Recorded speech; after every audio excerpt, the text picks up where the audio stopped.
Hello बच्चों, तो आज हम लोग स्टार्ट करने वाले हैं प्रवाहिका परिभाषा। वायु प्रबद्ध निश्चयनते। देखो इस सिंपल भाषा में इसकी देखो, नॉर्मली मैं नहीं कहूँगा श्लोक याद करो। अगर आप श्लोक याद करना चाहोगे तो श्लोक का अलग से भेज दूंगा। ठीक है, ठीक है।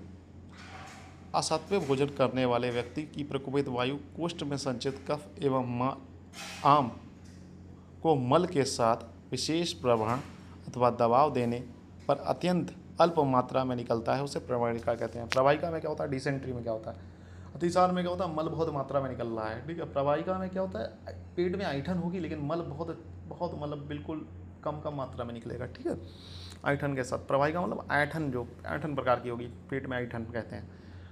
अहित आहार विहार के सेवन से, वात कफवर्धक आहार विहार के सेवन से सामान्यतः प्रवाहिका के निदान भी अतिसार के समान है। ठीक है, जो अतिसार के पढ़ाए थे वही आपके लिखने हैं। और कुछ ना समझ में आया तो मैंने कौन से 4-5 बताए, वेग विधारण, रात्रि जागरण, दिवा स्वप्न, शोक, चिंता, भय, क्रोध, असत्मय भोजन। ठीक है, ये सब में लिखने हैं। सब में जो कुछ भी ना समझ में आए तो ये लिखने हैं। ठीक है, गलत नहीं होंगे क्योंकि ये सब में लगभग कॉमन ही आई है।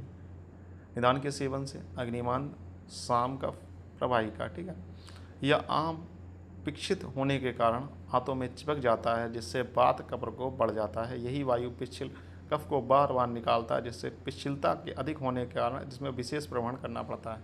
मतलब पेरिस्टाल्टिन मूवमेंट ज़्यादा होगी तो पेट में एकदम ऐंठन मरोड़ सी महसूस होगी। ठीक है, संप्रप्ति घटक की बात करेंगे, दोष इसमें वायु है, कफ है और आम है। ठीक है, दूसरे मल, अन्न, अन्य रस है, अधिष्ठान पकवास है और गोदामार्ग है, स्रोतस पुरीस्वा उदक बहा है। साध्य सत्ता की बात करें तो यह साध्य है। सामान्यतः सभी प्रवाहिका का सामान्य लक्षण प्रवहन के साथ अल्प मल की प्रवृत्ति, बाल बाल मल का त्याग, अल्प मलयुक्त कफ का निश्रण।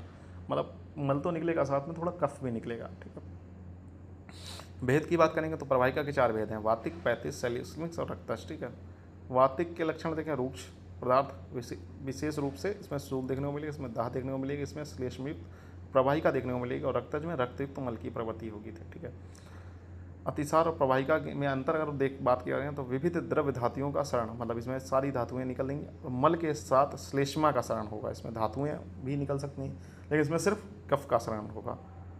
मात्रा तथा संख्या दोनों की दृष्टि में अतिसरण अधिक होता है। इसमें मात्रा भी ज़्यादा होगी और बार बार आप पॉटी के लिए जाएंगे। ठीक है, इसमें मात्रा में तो कम होगा लेकिन बार बार आप जाएंगे। ठीक है, संख्या में अधिक होगा।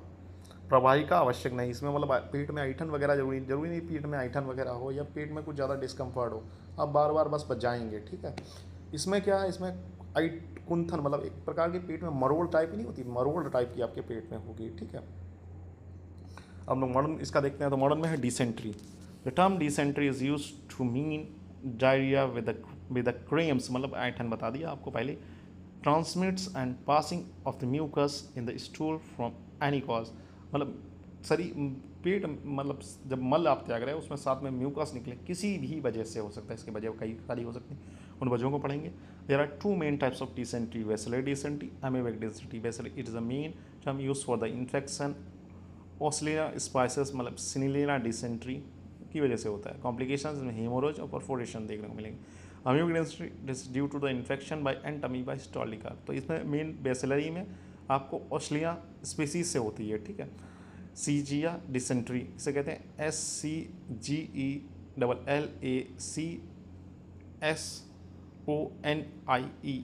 ठीक है, इस प्रकार के बैक्टीरिया होते हैं, उसकी वजह से होता है। इसमें उपद्रव क्या कहते हैं, मतलब कॉम्प्लिकेशन क्या देखने को मिलेंगे आपको, haemorrhage, perforation. Amoebic dysentery this is due to the infection by entamoeba histolytica. Symptoms क्या क्या देखने मिलेंगे, amoebic liver abscess, spasmodic pain in abdomen, stool mucus with blood, nausea, pain and tenderness in abdomen in right region में होगी। ठीक है, right to mid line से अगर राइट की ओर जाएंगे तो वहाँ पर पेन देखने को मिलेगा। ठीक है बच्चों, फिर मिलते हैं नेक्स्ट लेक्चर में, तब तक के लिए हैव अ नाइस डे। पढ़ते रहें, मस्त रहें।